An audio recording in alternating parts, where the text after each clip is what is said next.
The colors are flying in the heartland tonight here in Columbus. The red, white, and blue of the U.S. national team and the green, white, and red of Mexico. There is poetry in the passion of this moment. The U.S. on the verge of qualifying for the World Cup, perhaps at the expense of its arch rival, a team in turmoil. Begrudging respect, fierce pride, and above all, mutual understandings of these enormous stakes tonight.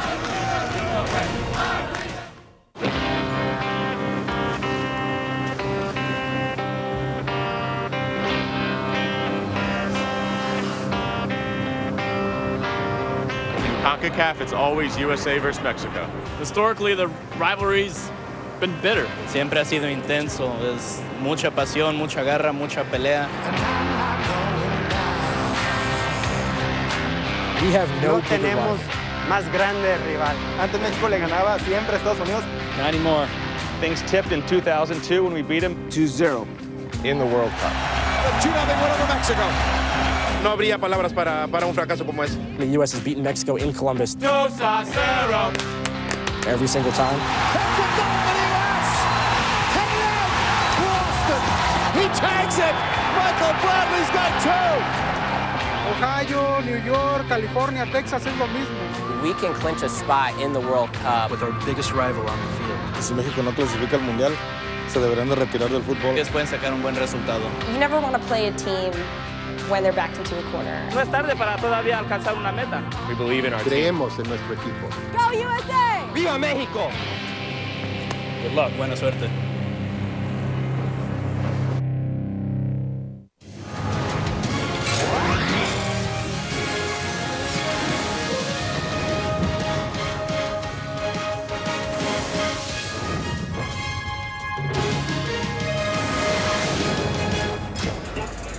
World Cup qualifying soccer presented by AT&T, the USA, and Mexico here at Crew Stadium in Columbus, Ohio. Expectation, apprehension, maybe a celebration. The U.S. coming back to a place where they've never lost to Mexico. Their confidence up against the wounded World Cup hopes of Mexico's World Cup team. Drama on each side here this evening as we say good evening and welcome to what will be a raucous Crew Stadium in company with Jorge Ramos and Casey Keller and Alexi Lalas. I'm Bob Lee. These teams, they know each other very well. They know this script very well. 3 times since 2001, it's been USA-Mexico here in World Cup qualifying. Each time, 2-0 U.S. victory, 2-0. Same score as the U.S. victory over Mexico in the 2002 World Cup. If things break correctly this evening, the USA could qualify tonight for Brazil. They could also very well lose. I think that Mexico is never going to get a better opportunity to come into Columbus, could come into the jaws of the lion and take 3 points right now. The U.S. is ripe for Mexico if they have the ability to get in there and get the 3 points. You look down the spine of the U.S., they're missing players. Josie Altidore, they're missing Michael Bradley, they're missing Matt Beasler, right down the spine. So there is an opportunity. But as you said, Mexico's qualification process has been an absolute disaster. Can they step it up and take a hold of that opportunity? Now, opportunity you see for Mexico with the missing players. You see an opportunity for the United States to make a statement. Yeah, no question. This is Columbus. This is where the U.S. beats Mexico. But they're going to have to do it with the squad. You are missing key players, so it's an opportunity for Jurgen Klinsmann to prove that he's got a strength in numbers, that an Eddie Johnson can go up front for Altidore, and Alejandro Bedoya can go to the right-hand side and make a difference. You have Clarence Goodson can drop in. It's time for these guys to step up and make a difference. Jorge, it may not be overstating it to say it's chaos right now in Mexico. Home loss Friday at Azteca to Honduras.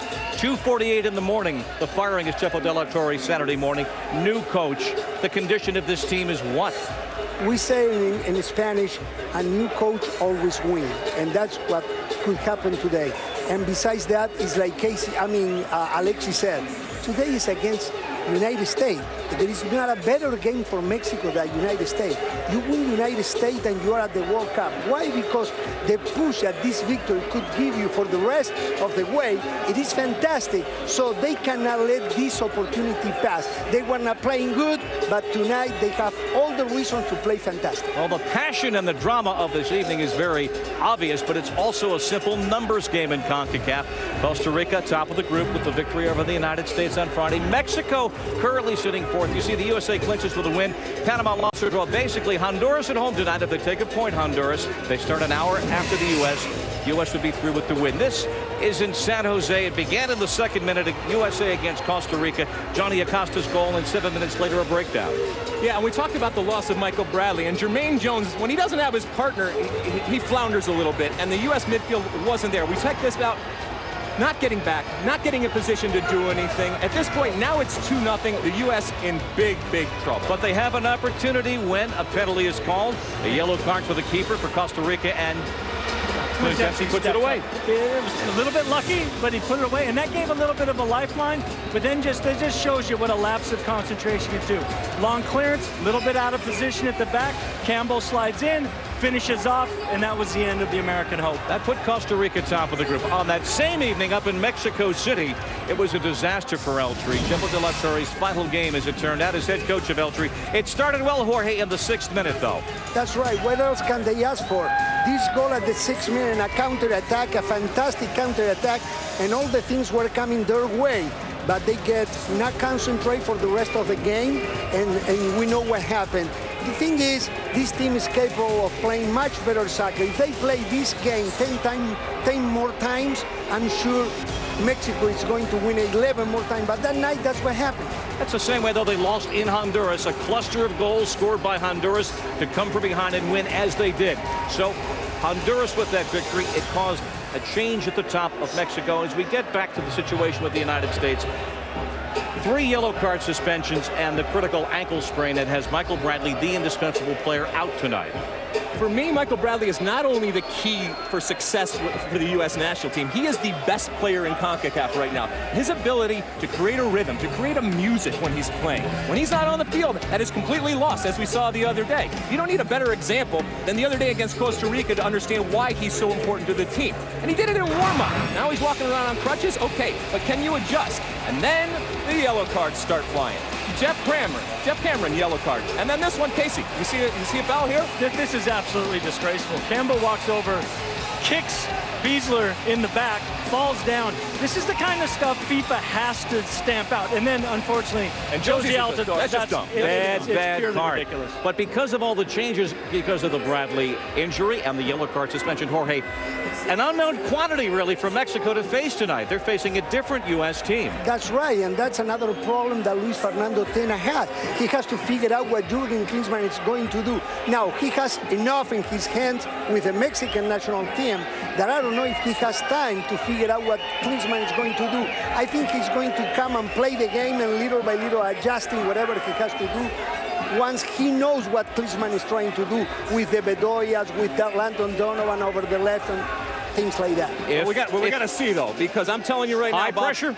But I'm telling you right now, Mexico is soft. They lack heart. This version of Mexico is soft. And if the U.S. comes out and scores a goal in the first couple of minutes, first 20 minutes, they will fold.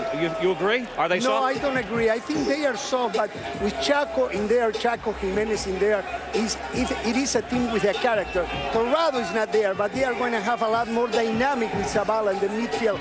Not being there, Michael Bradley, I think Zavala could play a fantastic role for the team. We will get shortly to the lineups, but this is a place, Crew Stadium in Columbus, as we said, where the United States has owned El Tri. In fact, you have to go back to 1972, Ian Dark, for the last time the U.S. has lost a home qualifier to Mexico.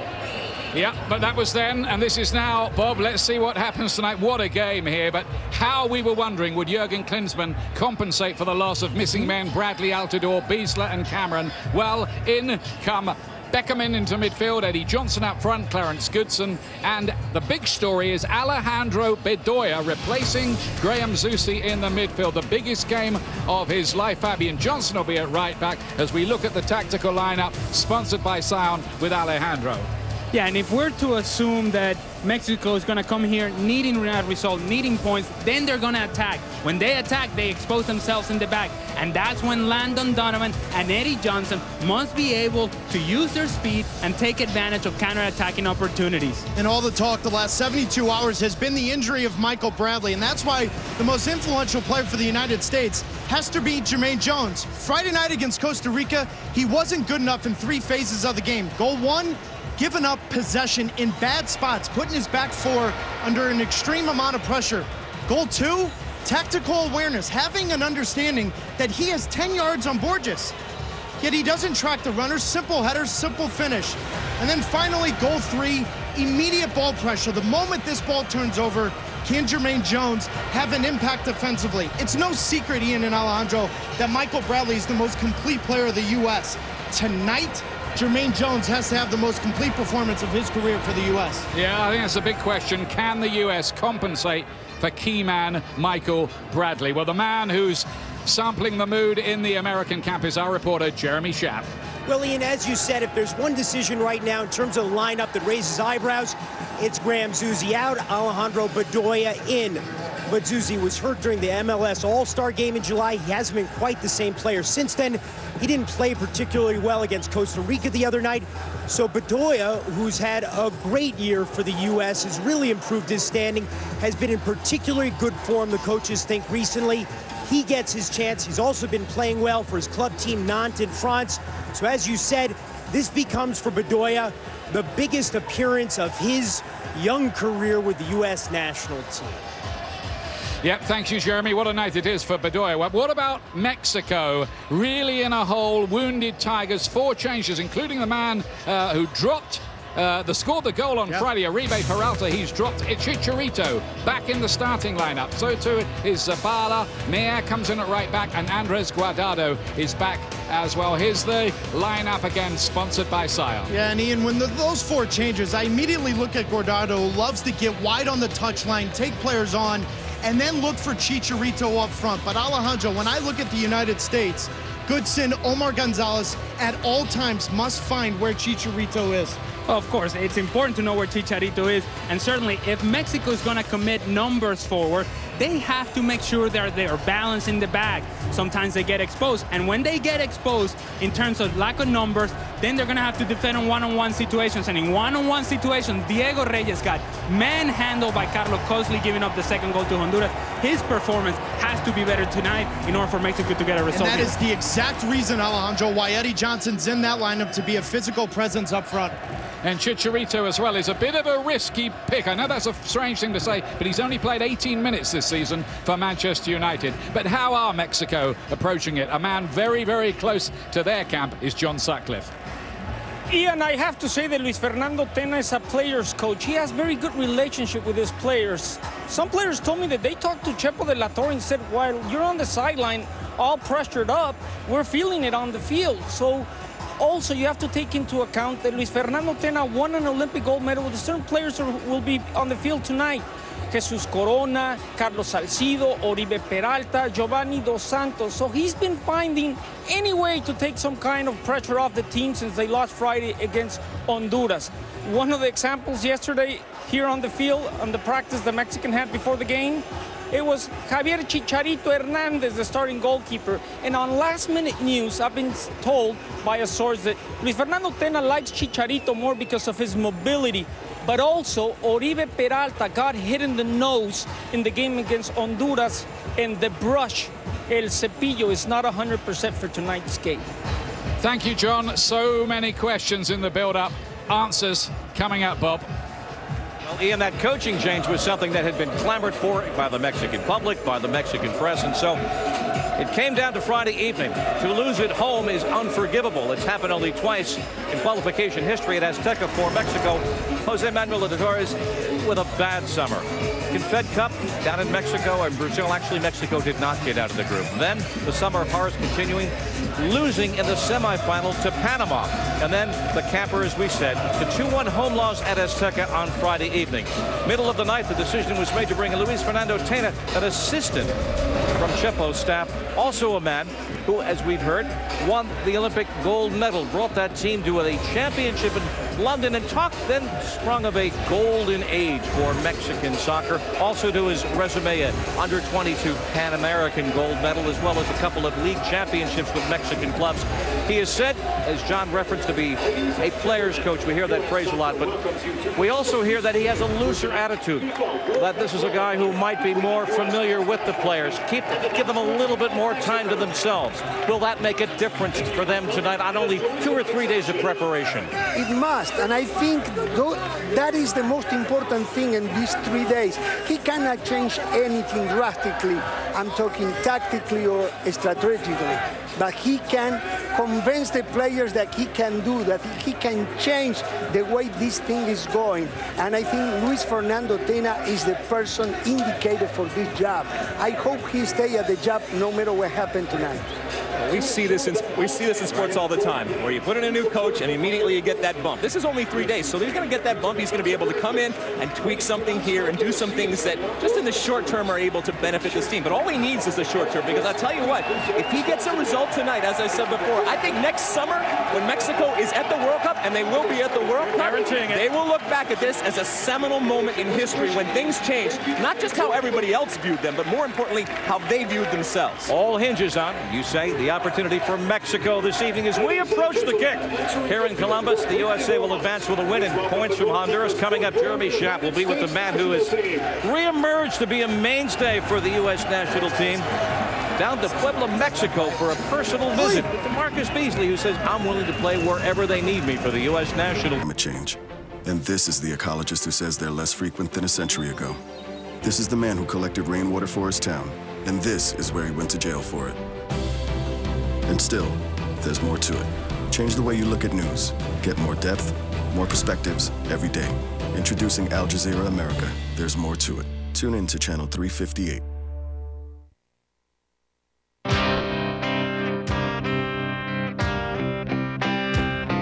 And I'm not going down.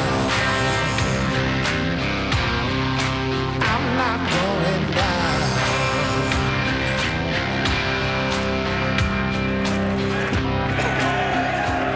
So much in the air tonight, and aerial coverage brought to you by DirecTV. You call yourself a sports fan, you got to get DirecTV. Down on ground level as the din builds. Once again, a Jersey guy in goal tonight for the United States. Tim Howard will play for his nation for the 93rd time in search of his 51st career victory for the U.S. national team. You think back to the prior meeting back in March at Azteca Stadium in Mexico City. It ended in a 0-0 evening. A tactical, emotional, and strategic victory for the United States with that point. Only the second point ever won in World Cup qualification for the USA in Mexico City. And yet another scoreless draw in what became a long string for Mexico.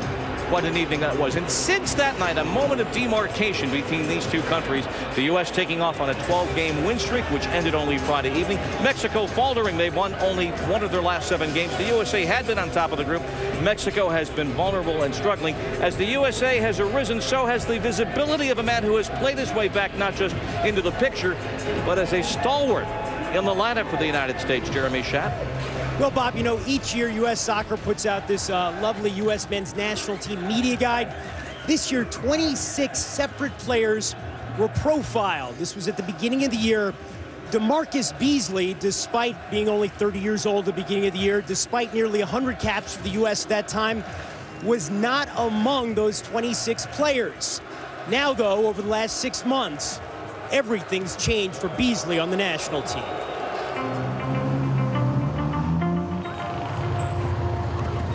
It's another beautiful day in Puebla, 90 minutes south of Mexico City, in the shadow of Popocatépetl, an active volcano that rises 17,000 feet above sea level. It's August, but not too hot. A lovely day for soccer, a perfect setting for a comeback. This is where DeMarcus Beasley is writing the latest chapter in one of the most storied careers in the annals of American soccer. So you've been working on your Spanish? Yeah, a little bit. I've take classes twice a week. I enjoy it. You know, I mean, I'm trying to get, fluent, obviously, so it's been going, so far, so good. Here in Puebla, where he's been playing for the last 2 years, Beasley reignited his career, which had stalled at both the club and national level. From 2007 to 2011, during what should have been his prime, playing first in Scotland and then in Germany, Beasley's playing time was limited. During that same time, under former national team coach Bob Bradley, he barely got off the bench for Team USA. But now Beasley starts as a winger for Puebla, and at left back for Jurgen Klinsmann, who over the last 7 months has made Beasley once again a fixture for the U.S. What does it mean to you to be such an integral part of the team now As opposed to where you were just a few years ago before Jurgen came in. Yeah, it was difficult, you know. I didn't get as much time as I would like to have had, you know, with Bob.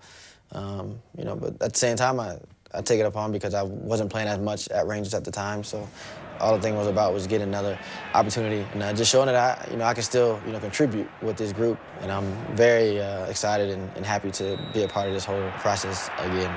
You always thought you were going to get another chance? Always thought. I mean, I've always been confident in my ability. Never left my mind for a minute. Fila! Playing consistently and well in Mexico made Beasley's return to prominence with the U.S. national team possible, albeit at a position he never thought he'd be playing. Just before the U.S. played Costa Rica last March, Klinsmann approached Beasley at practice. He said, Bees, I'm going to start your left back. How do you feel about that? I said, yeah, I feel fine. He said, can you play it? I said, yeah. He said, okay. End the game conversation. Beasley has started all but one game for the U.S. this year, including every World Cup qualifier. It doesn't matter if the coach says you got to play right back and you're a left footer. If he feels that you're capable of playing that position, you know, he has confidence in you, then you got to take it and try to do the best of, you know, your ability. But Beasley still has offense on the brain. He's always thinking about scoring, at least for Puebla, and at his favorite local bowling alley. How good is your game? I say I average about 150, 160. My highest score ever was a 208. You're like a real bowler. No, I'm not a real bowler. You're a real bowler. What am I doing wrong? You can break it down. Nah, I can't. At 19, Beasley had been one of the faces of the U.S. team that went all the way to the 2002 World Cup quarterfinals. 2 World Cups later in South Africa, he was an afterthought. This summer, reversing course again, he was the team captain as the U.S. won the Gold Cup. Now, at 31, approaching old age for a soccer player, Beasley has learned to savor the moments as they come. I won't really understand what I've accomplished until I'm done. I want to get to another World Cup. I want to, you know, play as much as possible. When Klinsmann calls my name, you know, I'm there. Bob, no Americans ever played in 4 World Cups, but if DeMarcus Beasley can maintain his position on the national team until next summer, and of course the U.S. makes it, he could become one of the first 2 Americans ever to play in 4 World Cups. Of course, Landon Donovan could be the other. That's right. Beasley certainly has more or less cemented his place, at least right now in 2013, into the lineup. Jeremy mentioned Landon Donovan. He was back of the full national team on Friday evening for the first time in 15 months and 10 World Cup qualifiers. In the second half, he was, especially when he moved to the outside, the most effective U.S. player on the pitch. He didn't have a great game, but neither did anybody else on the team. But I think when you look at what Landon Donovan has happened to him on and off the soccer field over the last year, it's been pretty incredible.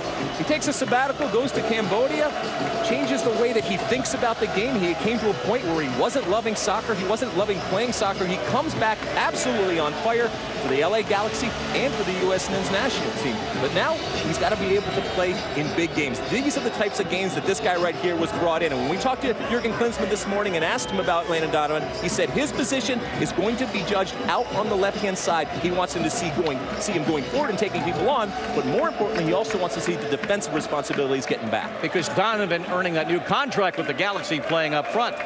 National team needs him wide, and he has to play defense. Well, yeah, and especially in this situation, you're looking at Clint Dempsey kind of holds down that role right now where Landon Donovan likes to play. So it's really, really important for Landon to get back into Jurgen's good graces, get back in his teammates' graces by doing that job on both ends of the field.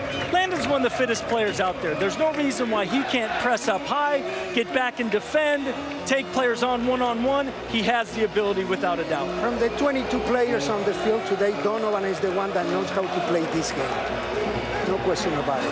He is instrumental for U.S. victory tonight if they are. Columbus, Ohio, the dateline. USA and Mexico approaching, and fans of El Tri, the Mexican national team, know full well this is a hall of horrors for the Mexican national team. And they come in 4th place, out right now of an automatic spot. New coach, crushing pressure, and John Sutcliffe of El Tri are to stay alive and keep breath in their hopes. Andres Guardado will likely be front and center. Bob, picture this. 19-year-old Andres Guardado in his first World Cup in Germany 2006. He hadn't played a minute. He's on the team bus going to the Leipzig Stadium, facing Argentina later that day in the round of 16. he gets off the bus and his head coach, Ricardo La Volpe, tells him, hey, kid, you're starting today. Since that day on, he's been a fixture on the Mexican national team.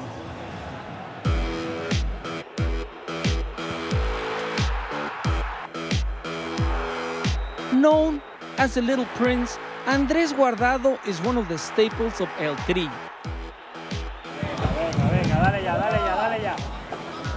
His 7 years playing in Spain have made him one of the most established Mexican players in European soccer, where he's going into his second season with Valencia FC. ¿Cómo te has acoplado aquí a Valencia, Andrés? Muy bien, la verdad que el día a día ya totalmente adaptado. Estoy encantado aquí. El cariño que la gente te va identificando más, Andrés. Este año lo he notado mucho ya. El año pasado casi no, pero este año ya por la calle eso ya lo noto mucho.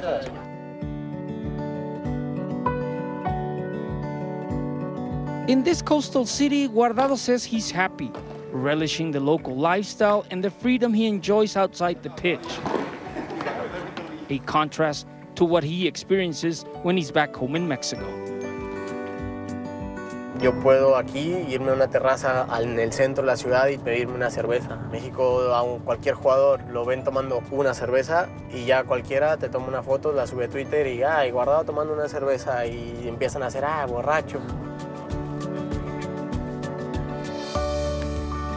Yo creo que aquí la gente es, no que en México no sean profesionales, no quiero confundir, sino que simplemente sí se da más libertad, ¿no? Confían en que uno es profesional, confían en que uno se va a cuidar y todas esas cosas. The midfielder knows, however, that when it comes to playing for his country, the scrutiny is higher, especially when victory becomes elusive. En el hexagonal hemos sido muy predecibles, mucho, ¿no? Y eso súmale a que no hemos estado bien individualmente, ¿no? Y como equipo, si no estás bien individual, pues no puedes ayudar al equipo a hacer el trabajo en equipo.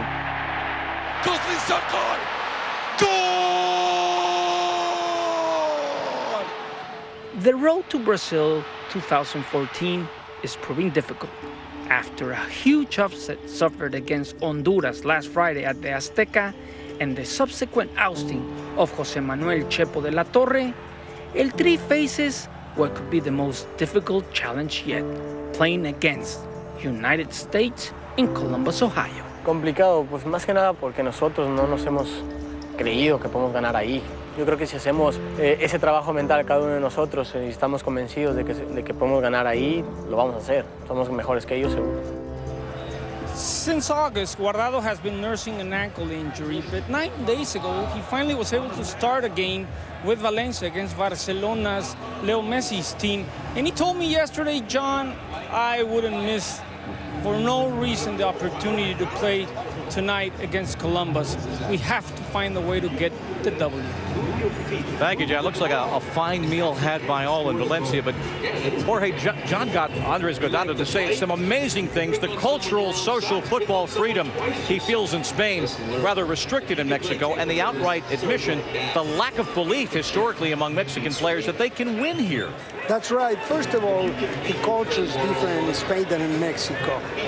Like he said, he can drink a beer there and nothing happens. In Mexico, if they see him drinking a beer, he's drunk, and next morning he's in all the newspapers. And that creates a problem for every player. On top of that, he said individually he had not been playing well.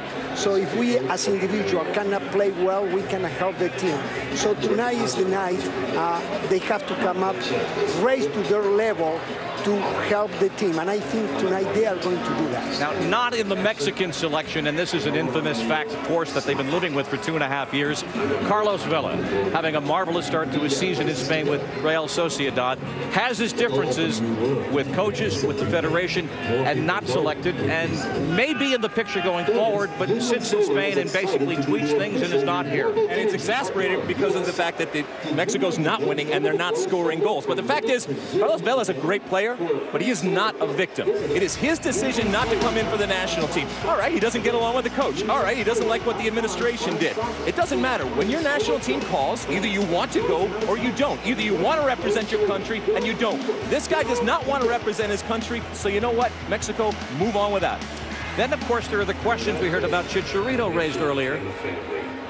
Only a handful of minutes so far for Manchester United, really not in the picture. Had been mentioned in the transfer window.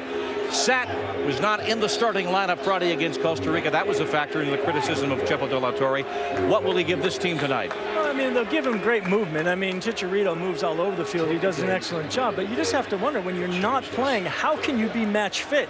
It's almost impossible. So I know he's working hard in training and he's doing what he can. But he's going to try hard. He's going to try to be that spark for this team, but he's just not playing any minutes. And you're not playing any minutes, you can't be there. And then this guy, you know, Giovanni Dos Santos, here's a guy that has all the talent in the world, and he just can't seem to get it together. No, that's true. In the case of Chicharito, it's going to give the team more deepness, okay?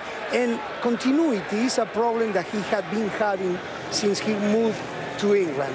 But still, when he put the L3 on his chest, he scored goals. I wouldn't be surprised if he does it again. In the case of Vela, he's a very good player. I don't know if he's a Class A player. He has to prove it through the national team, and he doesn't want to play. It's his problem. Well, the problem, though, with Chicharito, when Chicharito plays for Mexico, is they become very predictable. And if we see tonight where Chicharito's making those runs in the box, he's the only guy in the box, and Mexico just starts flying balls in, thank you very much, because the U.S. is just going to eat that up. Well, he has 24 goals in his last 35 appearances for the Mexican national side, but no goals in the 3 matches against the USA in that time. Mexico hoping to stay alive. It might be a night for the U.S. to clinch as we approach the kick here in Columbus.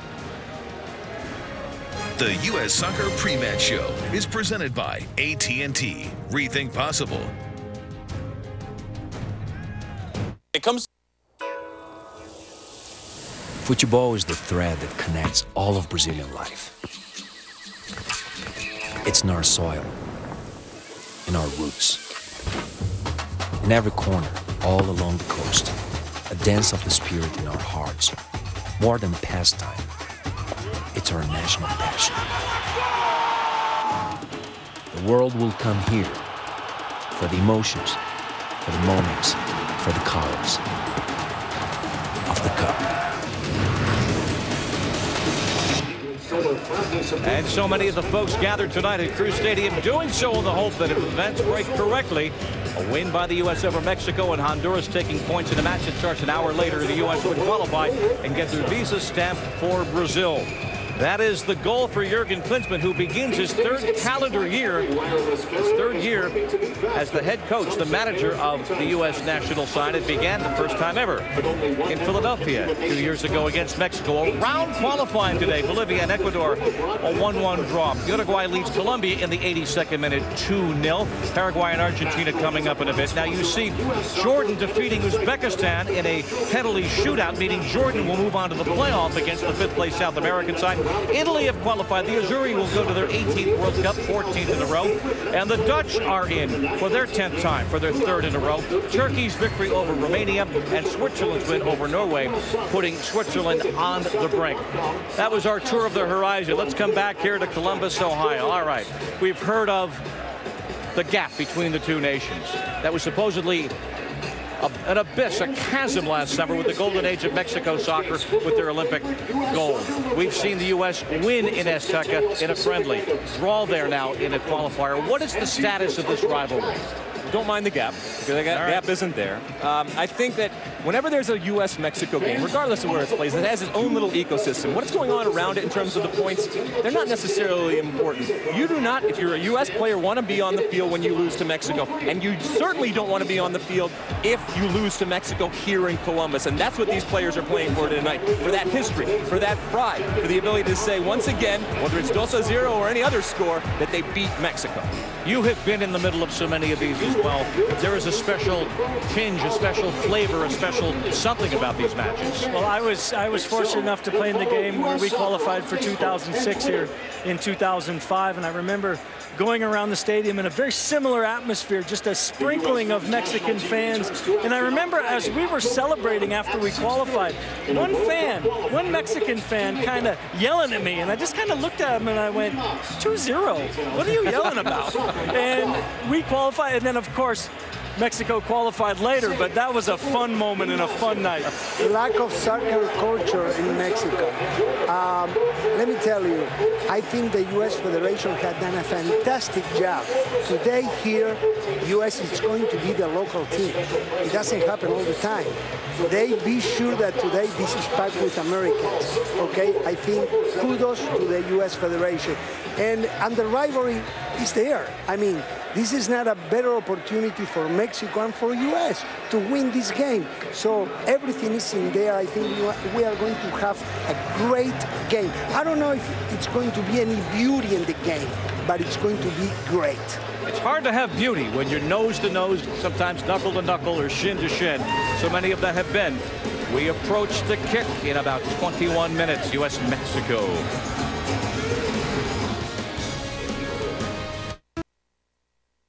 Once again to cheer them on.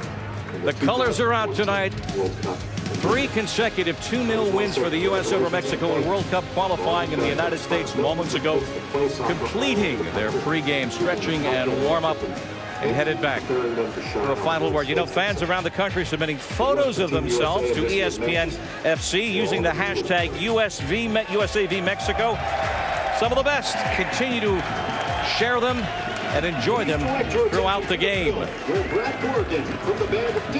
By the time we start, they will have put nearly 25,000 people in here. The lineups, if you've just joined us, for a match the United States hopes to win and then move forward into the World Cup.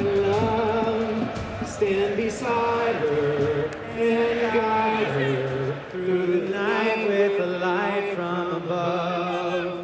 From the mountains to the prairies to the oceans, white with foam.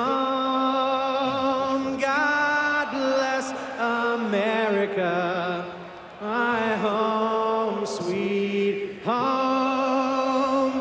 God bless America, my home, sweet. God bless America.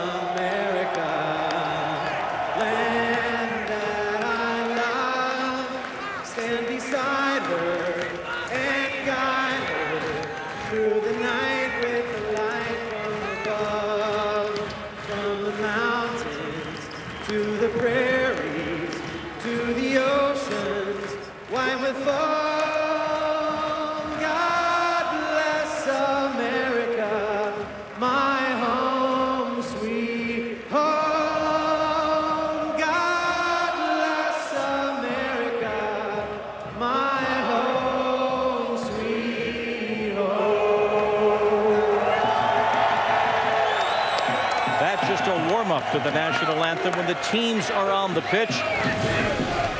What an evening awaits in World Cup qualifying here in Columbus, Ohio. El partido de México-Estados Unidos llega al corazón de muchos. It's 11 guys playing for their country, and they put their heart into every game. They want to win, we want to win. It's 2 countries, it's all pride at stake. Columbus is our home soil, and we're going to take it to Mexico. Como Estados Unidos fue jugar al Azteca, ahora nosotros nos toca ir a jugar a Columbus. We have to defend our home turf. Ningún miedo con ir a Columbus. We get this game once every 4 years with World Cup qualification on the line. Survival's at stake for Mexico. Juegan con pasión, con coraje, con garra, se puede ganar. Good luck. Buena suerte. As the teams line up in the tunnel, this is what they will see. Messages of support and encouragement from U.S. fans. And if you just heard about it on the abstract, you might say that's a little hokey. I'll tell you, it's kind of stirring to stand there and just read these. I can only imagine what it would be like to be ready to walk out and see these messages and begin to read them as you stand there in the uniform of your country. Well, if you need those messages to get you up for a U.S.-Mexico game, then there's something wrong with you. These guys are already all jacked up, ready to go. And I'll tell you what, this crowd in Columbus, we've set the bar over the years, but this could just absolutely blow the roof off it. As we approach the teams making their appearance once again, the tactical lineups.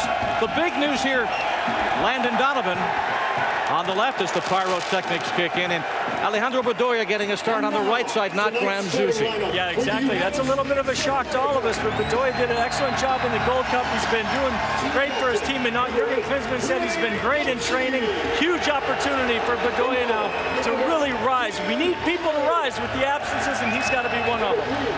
Obviously, Chicharito up top. The man is there to score goals, but as I said before, as we're watching this Mexican team play, if they revert back to this predictable form of playing it out wide to Guardado, to Jimenez, and then crossing that ball in with just Chicharito in the box, the U.S. will eat them up. But remember, if the U.S. scores early, I think that this Mexican team pulls.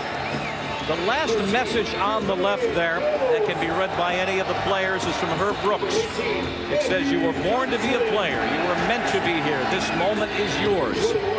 Well, now, this moment is at hand. Brazil awaits in the distance. Mexico is the job at hand with an eye on the match this evening in Honduras. The U.S. national team is about to meet their fans.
Today, the football family celebrates the worldwide FIFA Fair Play Day. FIFA and U.S. Soccer are proud to dedicate tonight's match to fair play and encourage all players, coaches, and officials, together with fans, to play fair, both on and off the field, leading by example and showing fairness, impartiality, and solidarity in everything they do.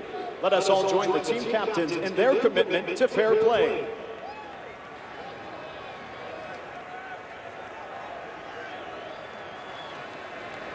Play fair and by rules, show respect for our adversaries and match officials. Prometemos demostrar justicia y solidaridad ahora y en el futuro, tanto adentro como afuera del campo de fútbol. We adhere to FIFA's fair play slogan and say, Mi juego es fair play. My game is fair.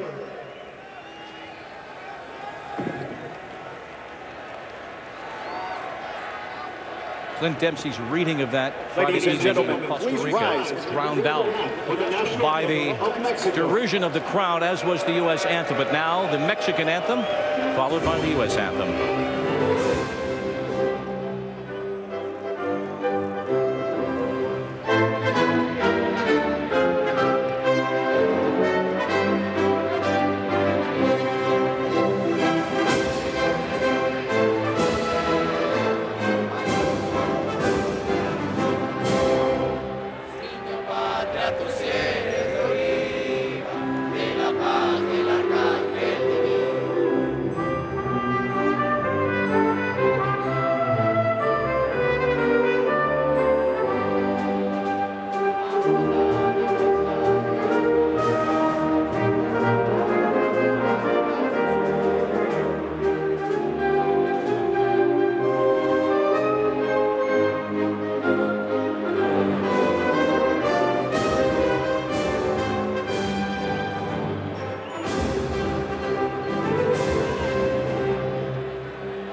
Al sonoro rugir del cañón.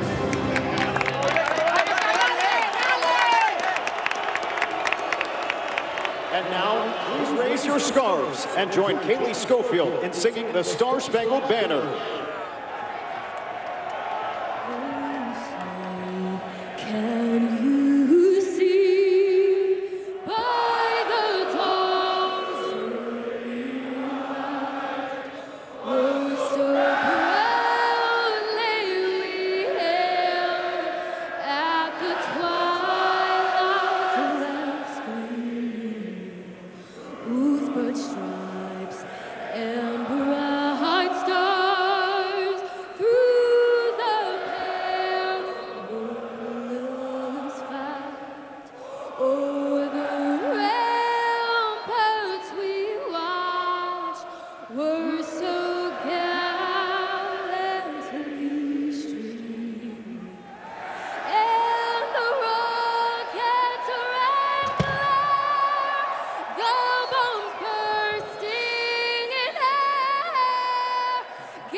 Would you rather be than right here, right now? If you're a fan of this rivalry, a fan of the beautiful game, they will play for the 62nd time. We've talked about the tactics, we've talked about the lineups, we've discussed the emotion, the passion, and the drama, the new coaching situation for Mexico, the changes necessitated in the American lineup. What will this match turn on? I think it'll turn on an individual, a Landon Donovan if you're a U.S. team, a Guardado if you're the Mexican team. But I think ultimately, if a winner comes out of this game, it will be looked back on next summer as a huge seminal moment for either team. An inflection point for one of these two teams then tonight. Well, no question about it. You've got Mexico at the different end of the scale, who's struggling big time to get enough points. The U.S. just trying to close this thing out against their biggest rivals. These are what players play for. These are the atmospheres. The crowd's tremendous. Everything is really set up to one more time. Can the U.S. rise to the occasion and beat their big rivals and qualify for a World Cup? 3 consecutive times they have played here in World Cup qualifying. Across the country. Each time since 2001, it's been 2-0. Same score as in the World Cup in 2002. And Ian Dart, what a night awaits. Yeah, cracking night here, I think it's going to be, Bob. You know, 8 years ago, Taylor Twellman was part of the U.S. squad as the U.S. beat Mexico to clinch World Cup qualification. Is history going to repeat itself? What's your last-minute thought? The first 25 to 30 minutes for the United States. You can feel it in the stadium. The emotion is high, but Mexico's coming in with a new head coach. They want to impress early and put the United States on their heels. Not often do you want to say a home team needs to be good defensively first, but tonight, Alejandro, if the United States can keep that scoreline at 0 for Mexico, then the pressure continuously builds for them, thinking about the World Cup in Brazil.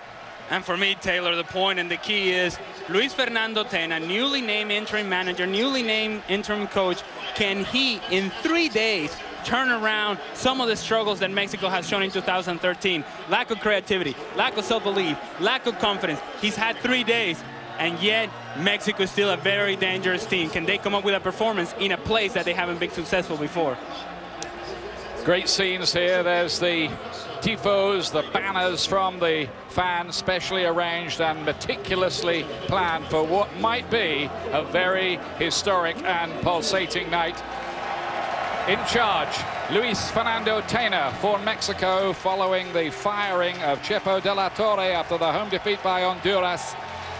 He guided them to Olympic gold He's won a couple of titles in the Mexican League in the past. He's no spring chicken, 55. He knows what he's doing. He's tried to relax this squad on the build-up. And Jurgen Klinsmann, who never, as a player or manager, has lost against Mexico. Always relaxed, isn't he? Always.